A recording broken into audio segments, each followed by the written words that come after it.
Mohamed Salah is going to leave Liverpool after ending this season.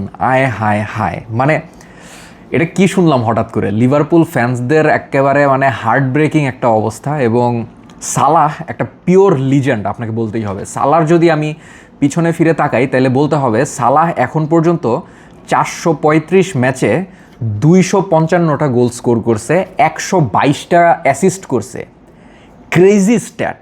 এবং আপনি বলতে পারেন অলমোস্ট 377-এর মতো গোল কন্ট্রিবিউশন তার, 400ই ধরেন 435 ম্যাচে। সো এমন একটা প্লেয়ার লিভারপুল ছেড়ে চলে যেতেছে। অবভিয়াসলি তার একটু বয়সও হয়েছে এবং এই সিজনটা তার অত একটা ভালো যায় নাই, এবং জাস্ট এই সিজনের উপরে বেসিস করেই সালাহ এমন একটা ডিসিশন নিয়ে নিল। হয়তো এবার তো আপনার পরের সিজনে আবার রিভাইভ করছে। বাট এফপিএল যারা খেলো তোমরা, ফ্যান্টাসি প্রিমিয়ার লিগের কথা বলতেছি, আই ডোন্ট নো সবাই এটা হয়তো জানবে না, বাট ফ্যান্টাসি প্রিমিয়ার লিগ একটা গেম আছে আর কি। সো এফপিএল যারা খেলে ওরা সব সময় সালাহরে পিক করে, বেশিরভাগ প্লেয়ার, কারণ সালাহ আপনার গোল অ্যাসিস্ট সবসময় দেয়। বাট এই সিজনে তারা খুব একটা ভালো খেলে নাই, because Salah was off form you can say.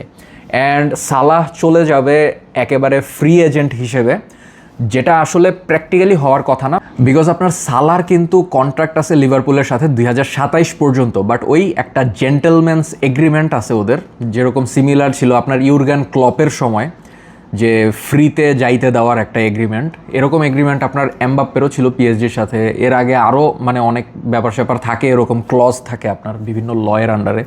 So এরকম একটা এগ্রিমেন্ট আছে সালার আপনার কন্ট্রাক্টে। সো ওই কন্ট্রাক্ট অনুযায়ী লিভারপুল এই ব্যাপারটা স্যাক্রিফাইস করবে, সালাকে তারা মানে ফ্রি যাইতে দিবে এবং কোনো টাকা চার্জ করবে না, মানে মানি চার্জ করতে চাইবে না কোনো ক্লাবের কাছ থেকেই।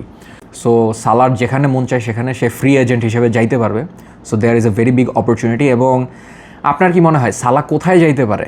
আমার তো ধারণা সালাহ হয়তো আপনার MLS বা সৌদি লিগেই যাওয়ার পসিবিলিটি আমি দেখি সবচেয়ে বেশি। ইভেন আমাদের সবাইকে রং প্রমাণিত করে সালাহ কোনো প্রিমিয়ার লিগেরই অন্য ক্লাবে জয়েন করতে পারে। That will be like super crazy. মাঝে মাঝে আমি ফিল করি যে সালাহ এমন একটা প্লেয়ার যে আসলে লা লিগায় খেললে অনেক মজা হইতো। আই থিঙ্ক ও যদি অ্যাটলেটিকো মাদ্রিদে জয়েন করে না, তাইলে জিনিসটা অনেক মজা হয়ে যাবে। মনে করেন এদিকে আছে লামিন ইয়ামাল, ওইদিকে এমবাপ্পে ভিনিসিয়াস, এদিকে মোহাম্মদ সালাহ, মানে জিনিসটা একেবারে ক্রেজি একটা ব্যাপার হয়ে যাবে। এবং ভালো কথা, গ্রিজমানও কিন্তু চলে যাইতেছে। সো একটা গ্যাপ আরেকটা গ্যাপ আইসা ফিল আপ করে দিবে, এরকম কিছু যদি হয় তাহলে কিন্তু মজাই হয়। সো গ্রিজমান চলে যেতেছে আবার অরল্যান্ডো সিটিতে, MLS-এ জয়েন করবে সেও একেবারে এই জুলাইতেই চলে যাবে সিজন শেষে, সালার মতোই সেম ফ্রি এজেন্ট। সো দেখি সামনে কি হয়, সালাহ কোথায় জয়েন করার সিদ্ধান্ত নেন। এবং আপনার কি মনে হয় মোহাম্মদ সালাহ কোথায় জয়েন করতে পারেন? আমাকে প্লিজ কমেন্ট সেকশনে জানাবেন।